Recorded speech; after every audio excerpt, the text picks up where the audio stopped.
Действие игры «Конфетная империя» происходит в мире, где больше не производятся конфеты, а заветная мечта каждого – заполучить себе хотя бы несколько штучек.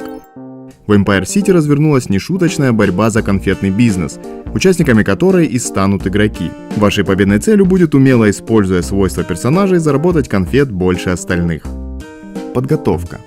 Перед началом игры перемешайте колоду персонажей и положите их в центр стола.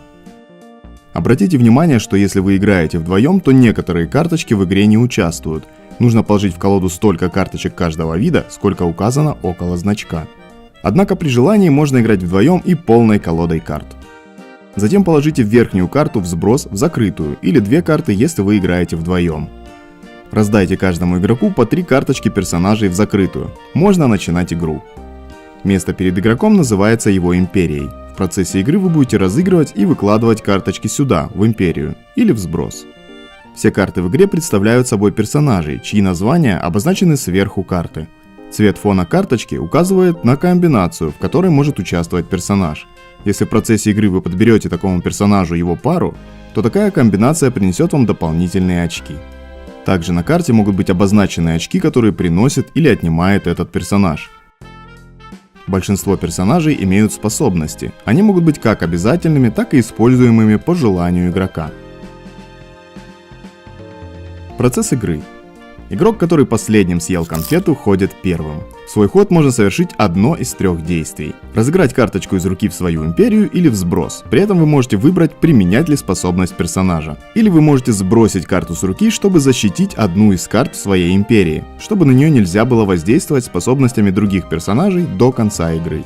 Ну и наконец, иногда имеет смысл просто сбросить карту из руки и ничего не сделать. Сбрасывая карту, вы не показываете ее другим игрокам, если только карточка не уходит в сброс согласно ее свойству. После совершения действия игрок добирает карты до 3 и передает ход следующему игроку слева.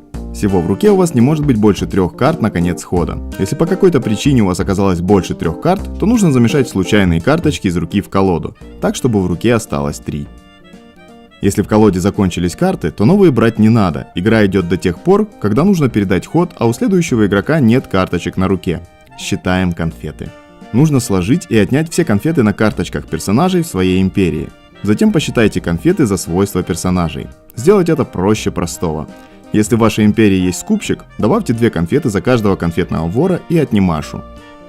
Если в вашей империи есть карманник, добавьте 2 конфеты за каждого второго карманника. После этого нужно добавить конфеты за все собранные комбинации. Игрок, набравший больше остальных, становится победителем. Если несколько игроков набрали одинаковое количество, то это повод отметить двойную или даже тройную победу. Давайте подробнее рассмотрим способности персонажей. Авторитет. Игрок может взять из колоды персонажей 3 карточки в руку, а затем вернуть 2 любые карточки из руки наверх колоды в любом порядке. Используется по желанию разыгрывающего игрока. После использования способности в конце хода игрок не добирает карточку из колоды. Адвокат. Игрок может разыграть адвоката из руки в сброс. Затем игрок смотрит сброс и берет оттуда карточку в свою империю. Игрок сразу разыгрывает способность вытащенной карточки согласно правилам игры. Детектив. Каждый другой игрок сбрасывает из своей империи на свой выбор одного конфетного вора, одного скупщика конфет или одного авторитета. Разыгрывающий игрок обязан использовать способность.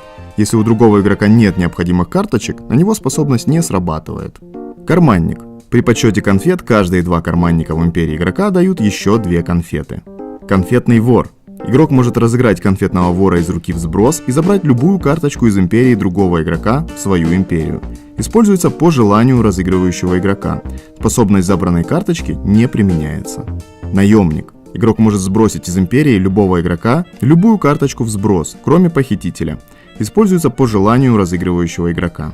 Отнимаша. Игрок может сбросить 2 отнимаш из своей империи, чтобы заблокировать способность судьи или полицейского. Используется по желанию разыгрывающего игрока. Способность применима исключительно в чужой ход.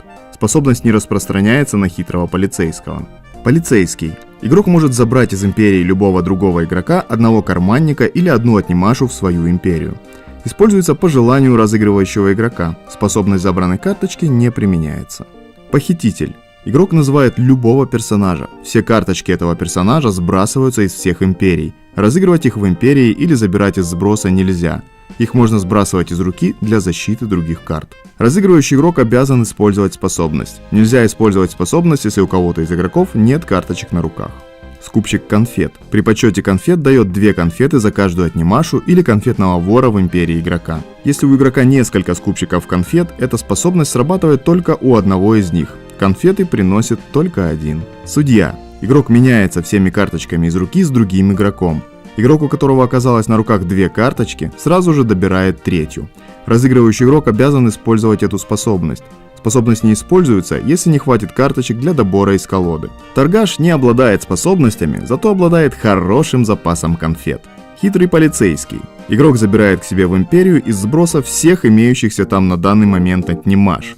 Если отнимаш нет в сбросе, то забирает 2 отнимаши у игрока с наибольшим их количеством. Если таких несколько, игрок выбирает, у кого забрать отнимаш. Это были все способности персонажей. Теперь давайте посмотрим, какие в игре есть дополнительные правила. В игре существует также командный вариант игры 2 на 2, в котором все конфеты, собранные 2 игроками, считаются победными очками команды. А также предусмотрен вариант большой игры, в котором предлагается сыграть 5 партий подряд, накапливая очки в зависимости от призового места, занятого в каждой партии. Еще можно играть с правилом, запрещающим защищать свои карточки. Также можно играть с открытым сбросом, разрешая игроку просматривать все карты сброса, и когда карточка отправляется в сброс, она отправляется лицом вверх. А на этом все. Мы надеемся, что Конфетная Империя подарит вам и вашим близким немало ярких и теплых минут. А все вопросы по правилам вы можете также задать в нашей группе ВКонтакте и отправить на электронную почту. Присоединяйтесь, чтобы всегда быть в курсе самых последних новостей.